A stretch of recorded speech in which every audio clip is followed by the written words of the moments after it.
In this video, we're going to look at verifying inverse function pairs algebraically.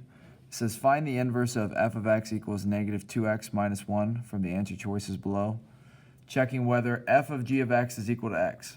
So first of all, we know that inverses are going to cancel each other out. That's why they have this whole f of g of x equal x piece, because if you plug g of x, which we're going to call our inverse, into the original function, all operations should cancel out. Now, how do I find an inverse? So to find an inverse,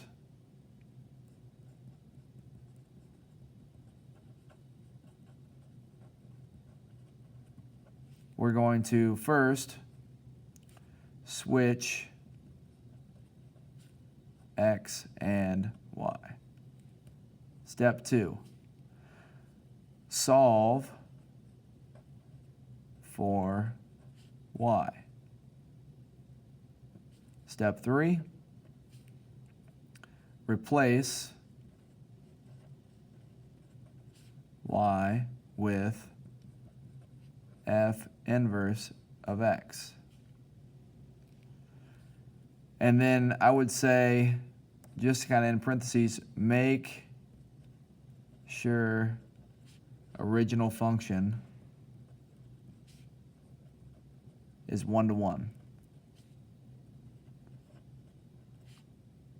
Now, for most of these, they're going to be 1-to-1, so we don't have to worry about it too much, but you do have to have a 1-to-1 function to have an inverse. So let's start with f of x equals negative 2x minus 1. I'm going to write that as y equals negative 2x minus 1. And I'm going to follow step 1. I'm going to switch x and y. So I'm going to write x equals negative 2y minus 1. Then I'm going to go to step 2. It says solve for y. So I'm going to get y isolated by adding 1 to each side.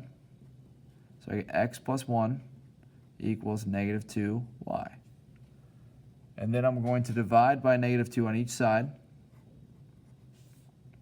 And that's going to give you negative, if I split the denominator between each piece, that's negative 1/2 x minus 1/2 equals y. I'm going to write that the other way around, so it's y equals negative 1/2 x minus 1/2. And then I'm going to say that that is f inverse of x negative 1/2 x minus 1/2. Now they're using g of x in here, so I'm just going to say that g of x is equal to f inverse of x. So I'm going to go ahead and write this as g of x. It's going to make it easier when I go to check this. So I think this is the inverse. What I need to do then is do f of g of x.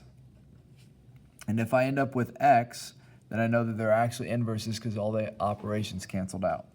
So f of g of x is really f with an input of my new function, negative 1/2 x minus 1/2.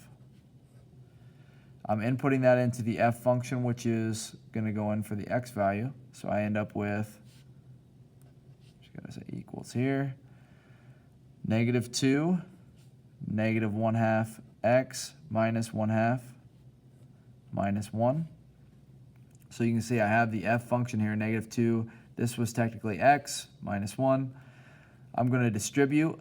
When I distribute, I end up with negative 2 times negative 1/2, that's just 1. So I end up with x. Negative 2 times negative 1/2, that is also 1.